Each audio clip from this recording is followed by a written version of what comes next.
It's time now for the Maino Project. The UWGB Lady Phoenix are going for their 20th straight win tonight, led by coach Kevin Borseth, who is back after coaching at the University of Michigan. Tonight, John Maino goes behind the team and the man in a story you'll see only on NBC 26.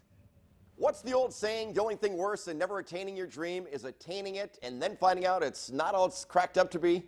Believe me, if you grew up as a sports fan in the state of Michigan, playing or coaching for the Wolverines is the ultimate dream of many. Few are called, less are chosen, and then there are the rare few who are selected and then say, nah.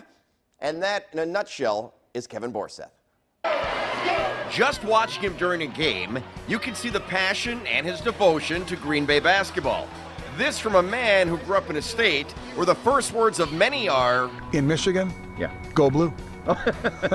The maize and blue of the Wolverine state, but a women's basketball program that had floundered near the bottom of the Big Ten before Borseth's arrival. He led them to an 87-73 mark and 3 postseason bids. In fact, it wasn't long before they found out he took things a little more seriously than his predecessors. The entire thing came down to offensive rebound. They got every offensive rebound. We didn't get one of them. What else do you want to know? It was one thing that I always wanted to do. I said I had 2 jobs that I'd wanted. One was Notre Dame and one was Michigan, because I grew up idolizing those 2 programs, and we were exposed to those, being from the UP, obviously.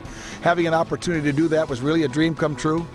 But like Tim Shilcock says, been there, done there, got my t-shirt. Now back to an area that he realizes is his real home, even though it's not his home state.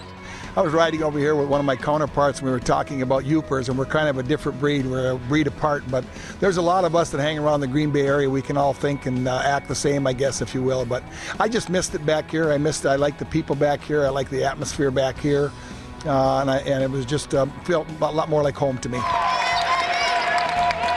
The only major frustration that comes with Green Bay basketball, despite the amazing success, they just can't seem to get the national notoriety that this type of success would seem to warrant. I was talking to one of the coaches over there from Ferris State University, and I'd taken the job, obviously, over here at Green Bay, and we were talking about it, and she said, well, how's the program over there? And I kind of looked at her like, you're a basketball coach.